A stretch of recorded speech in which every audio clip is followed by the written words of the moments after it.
প্রত্যেকে জানতে পারবে যে এই ওয়াকফ কি, কেন হয়েছিল, তার মধ্যে দিয়ে কারা সুবিধা পেয়েছিল এবং রাষ্ট্রের বিরুদ্ধে কিভাবে একটা সুগভীর ষড়যন্ত্র হয়েছিল। আমার মনে হয়েছে এটা রাষ্ট্রের বিরুদ্ধে চক্রান্ত, আমার মনে হয়েছে এটা আমাদের ন্যাশনের বিরুদ্ধে একটা কনসপারেন্সি, সেই জন্য আমি এটাকে কনসপারেন্সি হিসেবে দেখেছি। নমস্কার বন্ধুরা, আমার নাম ধ্রুবজ্যোতি সরকার। কে কত বেশি মুসলিম দরদি তার প্রতিযোগিতা হচ্ছে বাংলায়।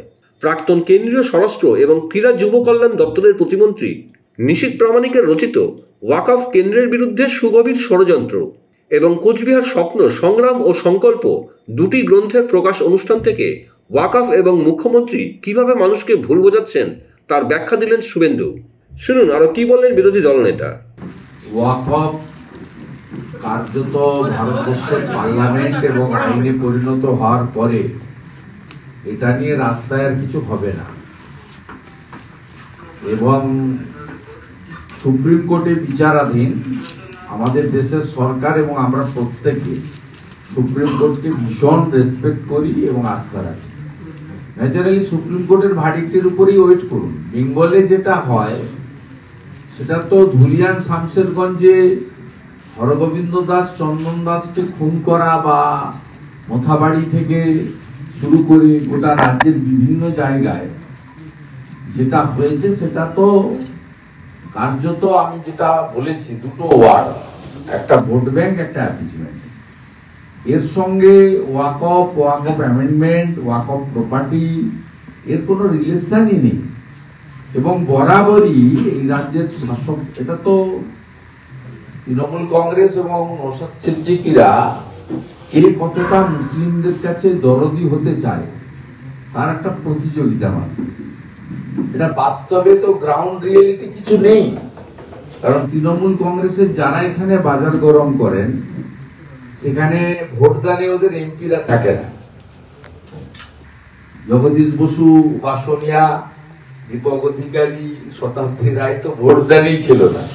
ন্যাচারালি এগুলো সবই অ্যাপিজমেন্ট, মানে তুষ্টিকরণ। আমি তোমাদের আর ভোট ব্যাংক, তোমরা দল বেঁধে 100 জনের মধ্যে 99 জন আমাকে ভোট দাও, আমি ক্ষমতায় থাকবো, চুরি করবো। This is the only agenda. এবং এখানকার মুখ্যমন্ত্রী এত মিথ্যে কথা বলেন, এটা উনার আজকে নয়, 2019 সাল থেকে আমরা দেখেছি। উনি তখন সিএ যখন এলো, ওটা সিটিজেনশিপ অ্যামেন্ডমেন্ট অ্যাক্ট কে এনআরসি বলে চালালো। ঠিক এখনো এসআইআর কে তিনি এনআরসি বলে চালাতে চাইছেন। এবং অনেকে বুঝে বা না বুঝে, কারণ যাদেরকে তিনি বলছেন তাদেরকে তিনি অ্যাকচুয়ালি যে শিক্ষা, এডুকেশন, সেই পূর্ণ শিক্ষা দিতে পারেননি। তারা এসআইআর এর ফুল ফর্ম বলতে পারবে না। তাদেরকে যদি আপনি প্রশ্ন করেন সিএ এর ফুল ফর্ম কি, বিধান অধিকারী স্ত্রী সিএ এর সার্টিফিকেট পেল এবং 19-এ আইন, 24-এ রুল, এক্সিকিউশন হয়ে গেল। এই বাংলাতে প্রায় 30-40 হাজার লোক সম্প্রতি সিএ তে অ্যাপ্লিকেশনও করেছে। সংখ্যা আরো বাড়বে, প্রতিদিন বাড়ছে।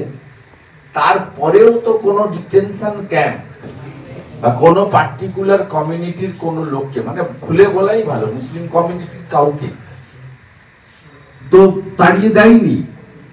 মানে উত্তরপ্রদেশেও দেখিনি, আসামেও দেখিনি, এখানেও তো দেখার প্রশ্নই।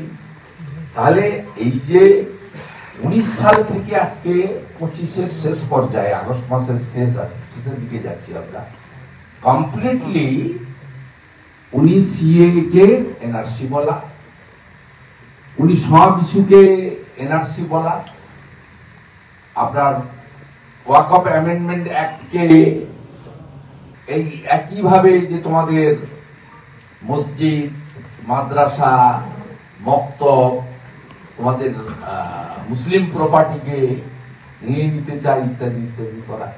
ঠিক এখন এসআইআর হয়েছে, বিহারের কোন মুসলিম বলেন, পশ্চিমবঙ্গের মমতা ব্যানার্জি বলছেন এটা NRC. Kalyani AIIMS medical survey করছে, তাকে বলছে এনআরসি।